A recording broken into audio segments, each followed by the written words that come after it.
Welcome to Direction Northeast. Hello, I'm Kip Alexander. This program is a presentation of the Mass Communications Department of Northeast State Community College.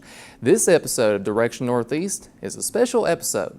We invite you to join us as we meet and talk with Elizabeth Sloan, who is directing the Spring Theater production of Animal Farm. George Orwell's original story and adapted by Ian Wooldridge is a satire of the perils of Stalinism and a parable about totalitarianism. As been given by the world at least one immortal phrase, some are more equal than others. We'll be back to start our discussion following these messages. Over 10 years in investigations. 25 in heating and air conditioning. 15 years in the automotive industry. 22 in computer science. 23 years in healthcare. An engineer. A biochemist. A chemist. An award-winning author. Northeast State professors bring experience to the classroom, a personal education from a professional. Classes when you need them, where you need them. More than 150 programs. Visit northeaststate.edu. Northeast State Community College. We're here to get you there. I've learned a lot of things in my life, but there is no substitute for hard work. If you've got the will and determination, doors will always continue to open. Life puts us in the driver's seat. Where we go and what we accomplish is up to us. What's that old saying? When the going gets tough, the tough get going.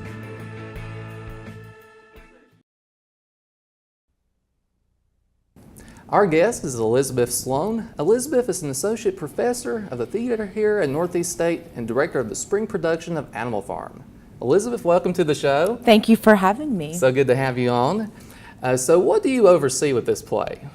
So usually as the head of the theater department, I always serve as the producer, which in our case at Northeast State means I manage the budget and I do a lot of paperwork. That's a huge part of my job. But in this case, for this semester, I'm also directing the play. And I haven't directed a play here at Northeast State for about 2 years now. So it's a nice transition to be back in the director's seat. So what responsibilities would you say comes along with directing a play? I mean, that's a huge thing in my mind. It is. It is, but luckily the best thing, I think one of my favorite things about theater is the collaboration process. So a director basically keeps everyone on the same page as far as the concept and tries to keep everything on task and is responsible, I guess, for the ultimate end product. But for me, what that entails too is we have weekly meetings. I have weekly meetings with all the designers, students, and then my colleague, Brad McKenzie. So every week we meet, every Wednesday for a production meeting, and then also we have rehearsal about 4 to 5 times a week with the students. How many people do you say that you oversee? I mean, who all do you? Oh my gosh, are there 12 people? I think there's 12 people in the cast. I think there maybe, oh my gosh, 12? I think that sounds right. Some stage managers and 5 or 6 designers. So there you go. It's actually a pretty small show compared to what we usually do. All right, now you got to tell us about Animal Farm. All from the beginning to the end. For sure, for sure. Yeah. I was made to read it 7th grade, I think. I remember it used to be on a reading list for a lot of grade school kids. It's a famous book by George Orwell, who also wrote 1984. That may be the other book that was famous by him, like Big Brother's Watching. But this is his other famous book. And it's so good. He calls it a fairy story, which for him it's just an allegory representing Stalin and the Russian Revolution. And so in this story, it's all animals. So animals are telling the story, they're walking, they're talking. It's told from their point of view. And it's a story about a bunch of barnyard animals who basically have a revolution and have a little coup d'etat, and they kick out the farmer, Mr. Jones. And then they take over the farm. And what we see by the animals taking over the farm, everyone's equal. That's why they wanted to take over the farm. Mr. Jones doesn't treat us equal. We're going to do everything ourselves. It's going to be better. And then eventually the pigs, who are smart, they start becoming in charge. They start abusing their power, manipulating the animals, using propaganda to communicate with the animals, and eventually they become the men that they hated in the first place. it's a cautionary tale.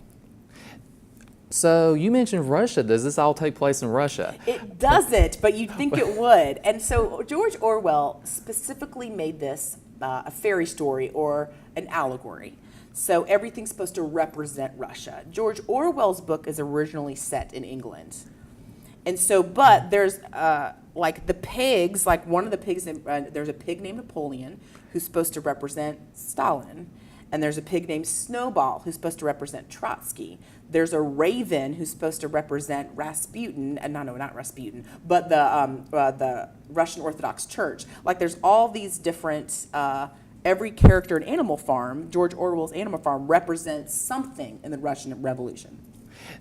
Was there anybody in the story that represented Adolf Hitler? I'm just curious. No, there's not. Although it's not in the play. In the book, the pigs who now walk on two legs and wear like men's clothing, they have a meeting with two farmers. A farmer, Pilkington. Oh gosh, what's the other farmer's name in the book? And one of the farmers is supposed to represent Germany, and one's supposed to represent England. So in that sense, that's the closest we get. What has stood out to you about this production of Animal Farm? Anything in particular? Yeah, the script is unique. I think adapting a play from a book is always a challenge. Usually it's very exposition heavy and action light. That's not good. This production, this version of it, is I think the best version out there. There's several versions of Animal Farm out there. There's also an Animal Farm musical version, which we're not doing because that sounds weird. This one was written to be flexible, and it's written for a small group of actors who don't have a lot of money, a small budget, who will kind of a ragtag group of people who can put on Animal Farm with very little money or sets or props. So it's a lot of storytelling. It's almost like children's theater, the way it's written, in that sense. So because of that, it's been a really interesting process, and a process where we've collaborated a lot more than usual, I think, even. So does this one actually have a lot of action? It does. It does have action, but it also has exposition. There's, breaking the fourth wall, right? So there's a lot of direct audience address where there's storytellers who connect with the audience and help tell the story. What does the cast of this production add to this play? I've asked a lot of them. They are great. Like I said, I think it's 12. Oh my gosh, I'm a bad director. So it's a relatively small group. A lot of them knew each other. We had a few people who aren't theater majors who are kind of new to the group, but it's a very collaborative piece. They're on stage together a lot. They're all working together a lot.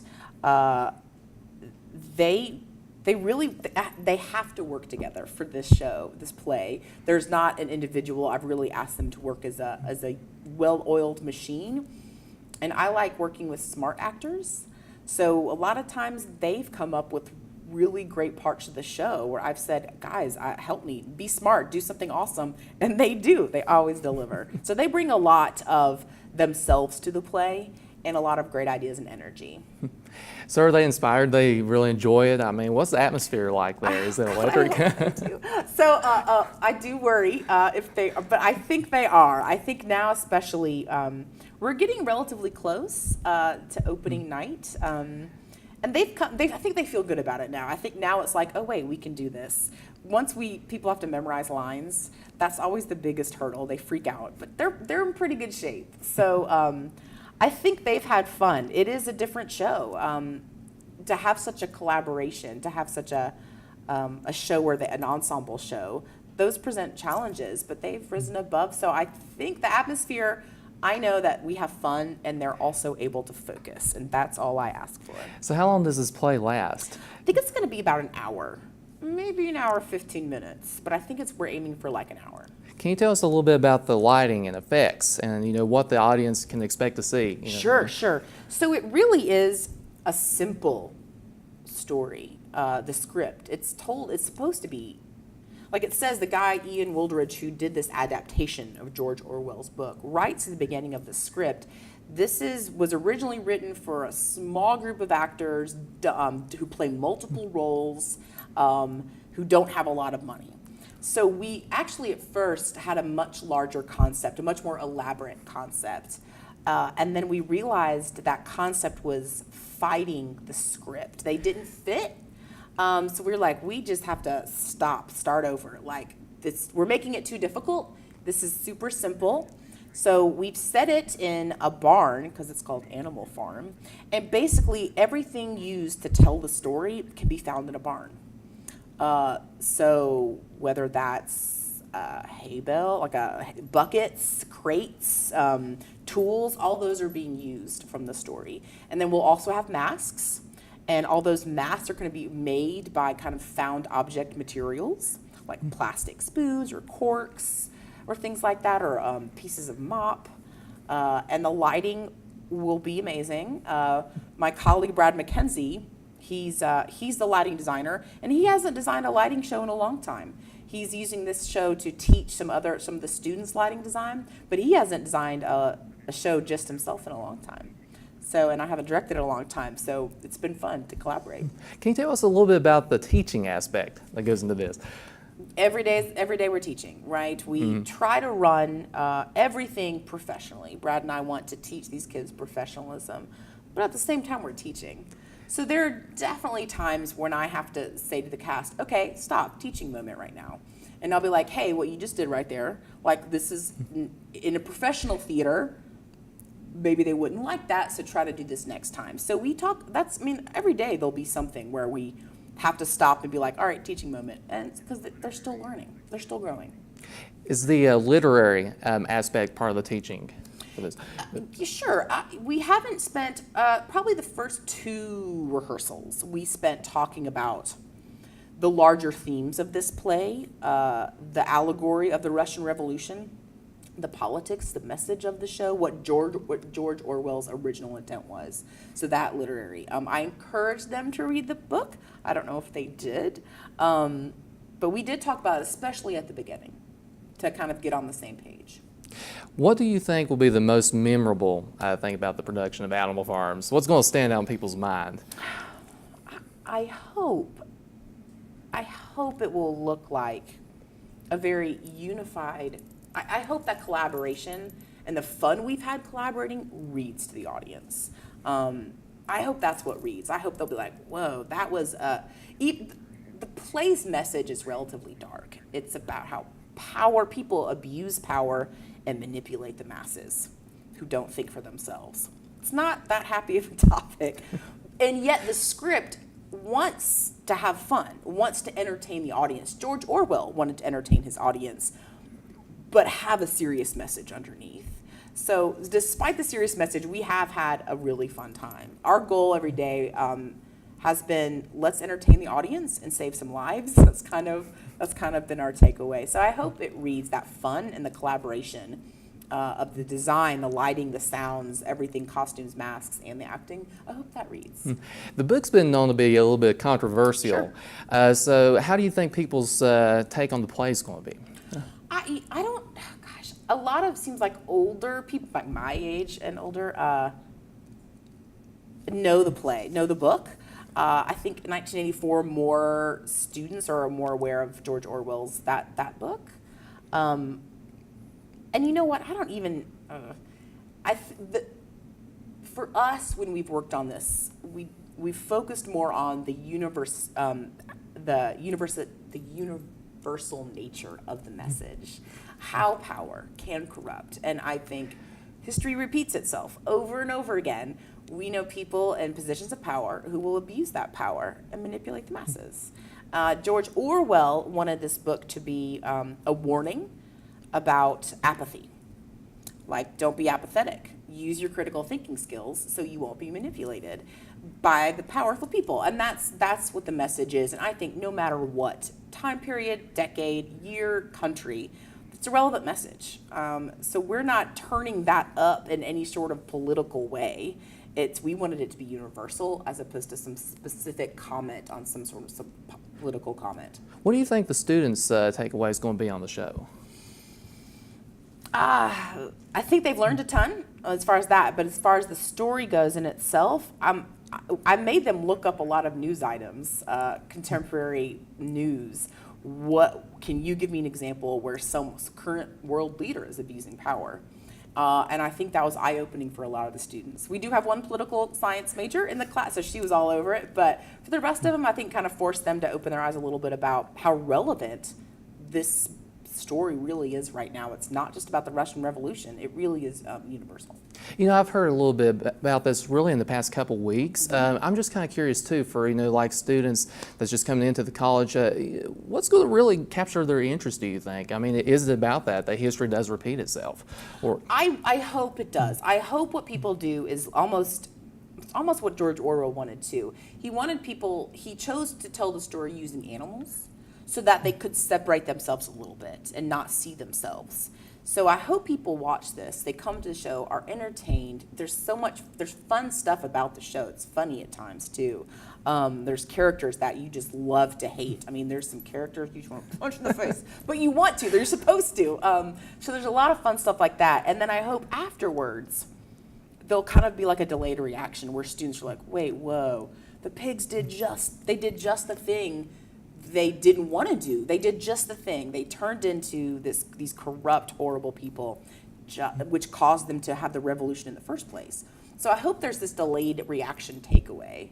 That's what I hope. do you think there's going to be a most controversial character, or do you think they're all just controversial and it's going to I don't even know, honestly, that any of them are super controversial. Now, if I really wanted to make this super specific and use like make all the animals look like current politicians right now in our country, that would have made it controversial. And then no one would have listened, which is why I wanted to make it universal. So I don't think anyone's going to think characters are controversial, but everyone will hate Squealer is a pig who's kind of the mouthpiece, the propaganda machine.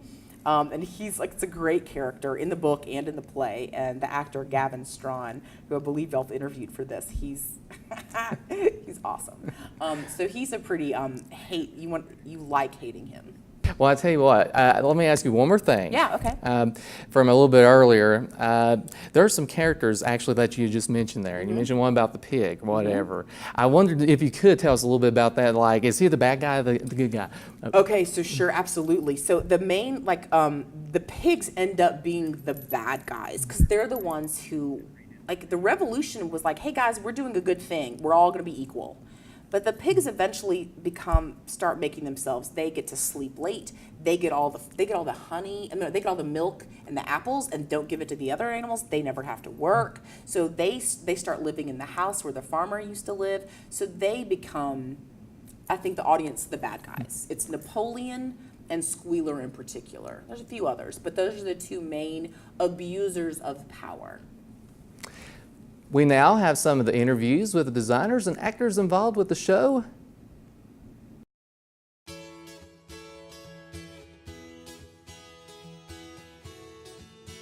The entire story is told within the barn, and I think we've done our best to actually make it look like we're sitting in the middle of an old barn. Okay. How far along have you gotten so far with this? We've been finished for about 2 weeks. Right now we're just adding the extras and the little pretty things here and there. Great. How does the set pieces contribute to the play overall? The overall feel of the play is a band of or a troupe of storytellers, and they're going out telling the story to the rest of the world, and they come across an old barn and they use it as basically the set. It's a play within a play, so it's a set of a barn to tell the story of a barn or an animal farm. That's great. What has it been like working on this play this season? Oh, I've loved it. This is one of my favorite sets that I've designed. It went fairly quick, so it's not really been that much work, to be honest with you. They can expect to see just costumes that look kind of like they're patched together, thrown together, because it fits in the world of the play, of just being like performers that threw things together that they could find. So it'll just be stuff that can be changed quickly and just sort of layers of costume. The costumes are significant to the play because they really just sort of, they reflect character, and then also there's a very important, the colors are really important to it as well because they're opposites on the color wheel, the green and the blue and the red, to kind of show how there's a divide between the characters and the different parties in the show. The thing that stood out most to me is just the fact that there are a lot of quick changes in the show. So, because of that, all the costumes, it was interesting because the design concept had to make it so that they all were kind of cohesive and uniform, but then also that they could change animals and change characters very quickly. My favorite thing about the costumes is just how they do kind of like thrown together and kind of like ragtag, kind of like that, because it just sort of adds a kind of familiar, kind of homey feel to it.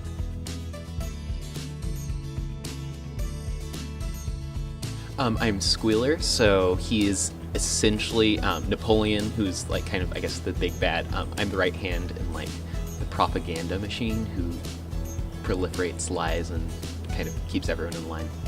He's one character that's consistent throughout the whole show. Like, some people change character a lot, but I'm Squealer the entire time.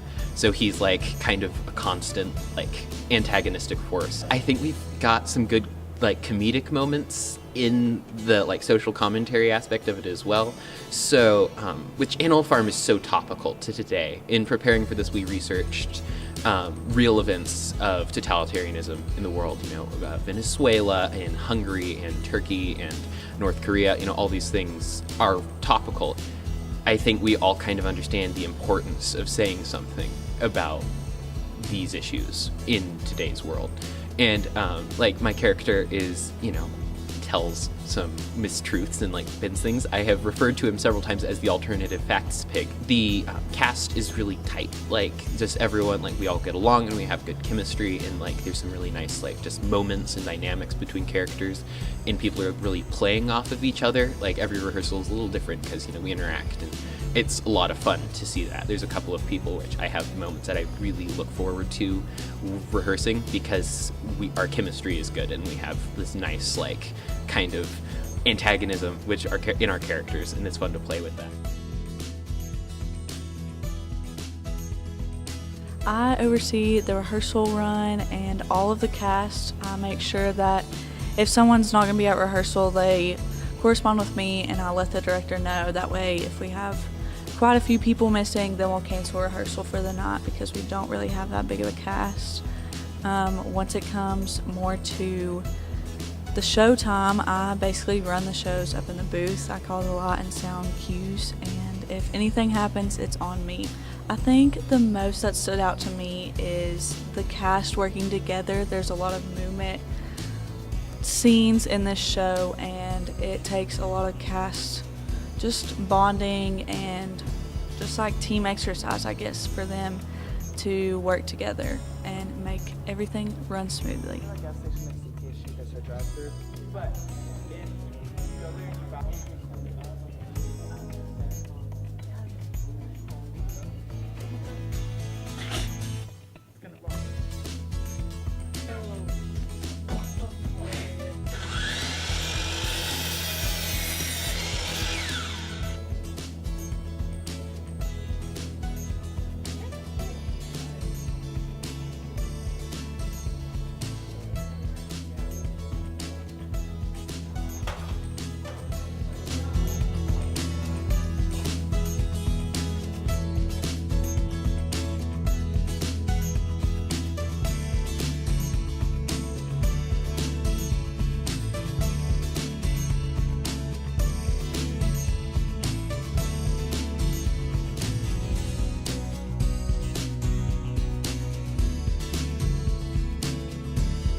Thank you. We'll be back in just a moment to wrap up Direction Northeast.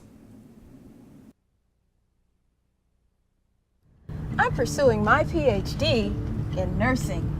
I work in video production. I'm a physical therapist. I'm a business owner. I'm a journalist. A refrigeration technician. I am a dental hygienist. And I got my start at Northeast State. I started at Northeast State. I got my start at Northeast State. We all have to start somewhere, and at Northeast State, we make it easy. With over 150 programs of study, the choice is clear. Smart careers start here. Visit northeaststate.edu and get started today. Northeast State Community College. We're here to get you there. My name is Amanda Broom. I'm a mass communications graduate. I work behind and in front of the camera, and I got my start at Northeast State. My name is Brad Ketcherin. I'm a registered nurse, and I got my start at Northeast State. My name is Ann Rowell. I'm an actress, and I got my start at Northeast State Community College. Get your start at Northeast State. Visit northeaststate.edu to register for classes. No matter where you're going, Northeast State is here to get you there.